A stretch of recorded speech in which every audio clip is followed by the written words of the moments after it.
우리가 오늘 수요일을 맞았습니다. 보통 우리의 날을 계산하는 시간하고 유대인들의 이 날을 계산하는 시간이 좀 다릅니다. 우리가 많이 들어봐서 알겠지만 유대인들의 경우는 전날 밤 해가 지고 난 다음부터 그 다음날 해가 지기 전까지가 하루의 개념이에요. 우리는 되게 아침 저녁으로부터 해서 되게 하루를 계산을 하기 때문에 이런 면에서 유대인들이 당시 생각했던 날의 개념과 차이가 있다 하겠습니다. 만약에 오늘 우리는 수요일이라면 아침부터 저녁까지 얘기하지만 유대인들에게서 수요일이다 그렇게 말하면 화요일 해가 진 저녁으로부터 수요일 해가 지기 전까지 이게 이제 수요일 개념이 됩니다. 그래서 예수님의 행적을 우리가 쭉 살펴보는 가운데 이런 면들이 약간 우리에게 혼동을 줄 수 있겠다 한 겁니다. 우리가 소위 수요일을 이렇게 말하는 날에는 특별한 사건에 대한 기록이 없어요. 그래서 침묵의 날이다 이렇게 부르기도 하지만 그러나 누가복음 21장 37절 38절 말씀에 보게 되면 비록 큰 사건에 대한 기록은 없어도 예수님께서는 낮에는 많은 사람들에게 가르치심을 베푸시고 저녁이 되면 감람원이라고 하는 곳에 또 나오셔서 쉬시면서 아마 기도하셨다. 이런 것들은 계속 있었을 것이다. 우리가 추정해 볼 수 있겠습니다. 그래서 이 수요일에 대한 기록 이건 이렇게 돼 있고 다만 분명한 사실은 뭐냐. 이 가룟 유다가 예수님을 팔아넘기기 위해서 대제사장들에게 돈을 받고 넘겨주기로 한 날이다. 이렇게 우리가 볼 수 있겠습니다. 그러면 목요일, 사실 이제 유대인들의 시각으로는 수요일날 해가 지고 난 다음부터 목요일 해가 지기 전까지죠. 어떤 일들이 쭉 있었는가. 6월절을 바로 앞두고 있습니다. 6월절기가 제정이 된 것은 우리가 잘 알고 있는 것처럼 이스라엘 백성들이 애굽에서 나오기 전날 밤에 6월절 식사를 하게 합니다. 그리고 그 임방에다가 양의 피를 잡아서 그것을 바르게 되면서 그 날 밤에 결국 무서운 재앙이 애굽에 닥치게 되면서 마침내 이스라엘 자손들이 애굽에서 나오게 되는 것을 기념하는 아주 큰 절기입니다. 그래서 이 목요일이 돼서 했던 중요한 사건이 뭐냐. 6월절을 준비하게 한 것입니다. 수요일날 해가 지고 난 이후로부터 목요일 해가 지기 전까지죠. 준비하고 그 다음에 6월절 만찬은 언제 이루어지느냐.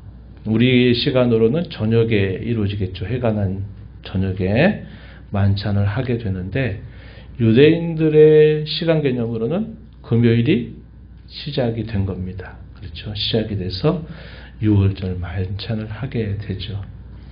제사절과 마지막 하는 6월절 만찬이 됩니다. 그리고 예수님께서 십자가에 죽으시게 된 이 사건 이후로 더 이상 이런 6월절은 지킬 필요가 없어진 거죠. 왜냐? 6월절의 어린 양으로 오신 그 예수님께서 모든 제사들을 완벽하게 이루신 일 이후에는 더 이상의 6월절이 반복될 필요가 없는 거죠. 그래서 마지막 6월절 식사를 이제 하게 됩니다. 그것이 목요일 저녁인데 유대인들로서는 그것이 금요일의 시작이다. 이렇게 여러분들이 이해하시면 되겠어요. 우리의 시간으로 쉽게 생각하면 목요일 저녁에 6월절 만찬을 하게 되는데 이 만찬에서 여러 가지 많은 일들이 있습니다. 그래서 이에 대한 기록이 많이 기록이 되어 있어요. 어떤 순서로 되어 있느냐. 복음서마다 약간의 차이가 있습니다. 순서가 좀 바뀌는 경우들이 있는데 대체적으로 유다가 먼저 배반할 것을 예수님이 예고를 하시고요. 그 다음에 성찬을 제정하십니다. 오늘 우리가 읽은 본문 누가복음에서 그 순서가 반대로 바뀌어서 기록이 되어 있지만 마태복음이나 마가복음을 통해서 보면 이 순서가 유다의 배반이 예고가 되고 떡과 포도주를 나누면서 성찬을 제정하시게 됩니다. 요한복음에는 특별한 기록이 있죠. 그 성찬을 제정하시고 나서 예수님이 허리에 수건을 두르시고 제자들의 발을 또 씻기시면서 내가 주와 선생으로 너희에게 본을 보인다. 너희도 이와 같이 하라. 이렇게 말씀하십니다. 그리고 그곳에서 예수님이 여러 가지 가르침을 주시는데 이 가르침에 관한 말씀도 요한복음에서만 기록이 됩니다. 소위 다락방 강화라고 말해요. 이런 가운데서 내가 떠나가는 것이 너희에게 유익하다. 내가 떠나가면 또 다른 보혜사가 너희에게 찾아올 것이고 그가 오시면 너희를 진리 가운데 인도할 것이고 내가 너희에게 했던 모든 말들을 기억나게 할 것이다. 가르쳐 주실 것이다. 이런 여러 말씀들을 주십니다. 제자들을 향해서 내가 너희에게 말한다. 너희가 서로 사랑해라 하는 그런 가르침들을 예수님이 이 다락방에서 쭉 강화로 말씀하십니다. 그리고 나서 어디로 가시느냐? 감람산으로 옮겨가시면서 베드로가 부인할 것을 예고하세요. 오늘 우리가 이 본문 속에서도 나타나죠. 그리고 겟셋마네 동산에 올라서 거기서 기도하시게 됩니다. 여기까지 내용들이 목요일에 있었던 내용으로 우리가 볼 수 있고 유대인들 시각으로 우리의 시간으로 보면 겟셋마네 동산에 기도하시자마자 예수님을 체포하러 종교 지도자들이 군병들을 데리고 찾아오는 일 그리고 잠도 주무시 못한 채 계속적으로 대제사장의 법정에 왔다 갔다 하시면서 예수님이 신문을 당하시게 되는 일 그리고 아마 해가 뜨기 전 사내들인 공회가 소집이 돼서 거기서 불법적인 판결을 내리죠.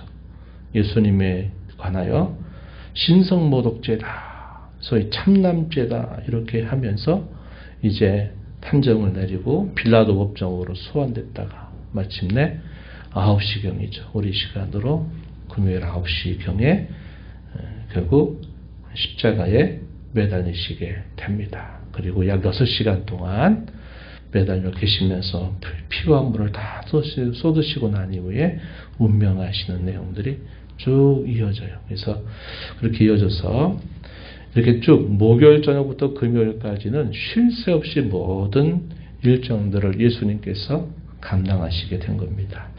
오늘 우리가 살펴보고자 하는 내용은 우리가 읽은 본문까지입니다. 6월절을 준비하라고 하신 주의 명령과 6월절 만찬에서 있었던 일들, 가장 중요한 일은 성만찬을 제정하신 일이 되겠고 그 자리에서 제자들이 흩어지게 될 것과 또 베드로 부인을 예고하신 내용들을 잠시 좀 짚어봅니다. 우리가 아까도 말씀드렸지만 6월절에 이 절기가 시작되게 된 경우는 바로 6월절 있기 전날 밤에 무교절이라고 부르는데 무교의 떡을 먹으면서 이 출애굽을 준비하게 되는 마지막 식사라는 겁니다. 그래서 그때가 언제냐? 6월절 양을 잡는 무교절의 날이었다. 오늘 우리가 읽은 본문 7절에서 소개해 줍니다. 그래서 이 6월절 음식은 금요일이 시작되면서 유대인의 날로 그러면서 식사를 하면서 그날 밤이 지나서 나오게 된 것처럼 이 유대인이 이러한 6월절을 지키는 절기가 이렇게 해당이 된다 하겠습니다. 예수님은 6월절 식사를 준비하라고 베드로와 요한에게 분부를 내리십니다. 이것은 그들에게 진정한 구원의 서막을 알리는 중요한 준비가 되겠다. 이렇게 이해할 수 있겠습니다. 어디서 준비를 하기를 원하십니까? 묻습니다. 예수님이 답변하시기를 성내로 들어가면 물 한 동이를 가지고 가는 남자 한 사람을 만날 것이다. 그를 따라가서 선생님이 내가 제자들과 함께 6월절을 먹을 객실이 어디 있느냐라고 물으셨다라고 이야기해라. 그러면 그가 큰 다락방을 보일 텐데 거기서 6월절 만찬을 준비해라. 예수님이 상세하게 알려주십니다. 대개의 경우는 우리가 아는 것처럼 남자들이 물동이를 치는 경우는 대단히 드물어요. 대개는 낮 시간에 여성들이 물동이를 치러 우물로 이렇게 찾아가는 일이 보편적으로 있었어요. 그런데 남자를 통해서 이렇게 하게 되는 것은 사전에 분명한 준비가 있었다라는 사실을 보여주는 대목이 된다. 이렇게 여길 수 있겠어요. 베드로와 요한이 예수님의 말씀을 듣고서 그 말씀대로 하니까 그 말씀대로 그대로 진행이 되는 겁니다. 그래서 이 다락방에 6월절 만찬을 준비하게 된 겁니다. 그리고 그 자리에 마침내 모였습니다. 모여서 예수님이 함께 마지막 만찬을 하시게 돼요. 15절 우리가 읽은 말씀에 내가 고난받기 전에 너희와 함께 이 6월절을 먹기를 원하고 원하였다. 내가 이 날을 간절하게 기다렸다. 이렇게 말씀하십니다. 마지막 6월절이에요. 더 이상 지켜지지 않을 마지막 6월절을 예수님의 제자들과 함께 하시게 됨을 보여줍니다.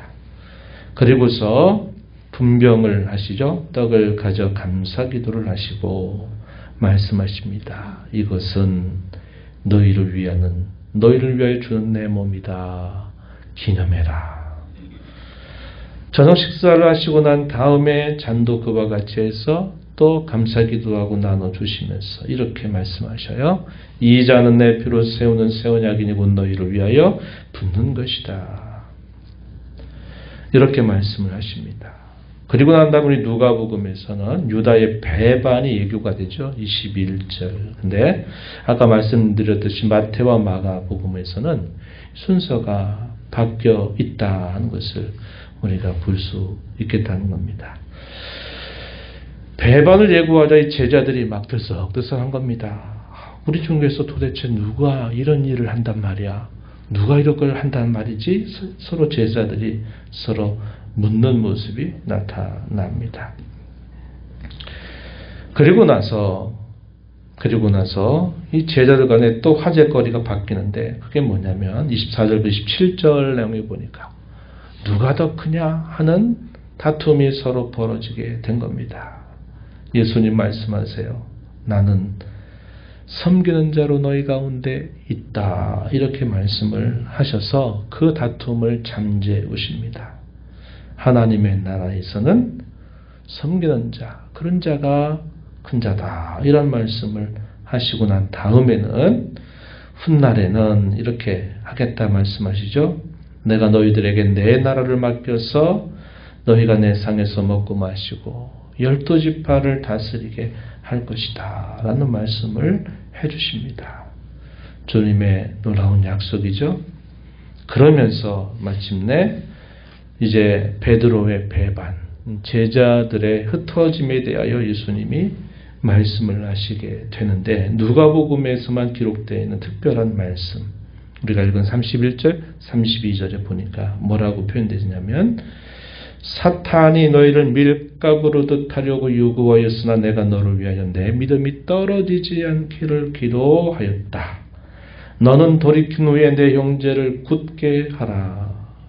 다른 복음서에 없는 표현입니다. 예수님은 배반할 이 베드로에 대하여 내가 너를 위해서 내 믿음이 떨어지지 않기를 기도했다. 너는 넘어지겠지만 나중에는 내가 다른 사람을 붙들어주는 사람이 되어야 한다. 이런 말씀을 하십니다. 요한복음 13장 1절에서는 세상에 있는 자기 사람을 사랑하시되 끝까지 사랑하신다. 이렇게 예수님에 대해 말씀을 합니다.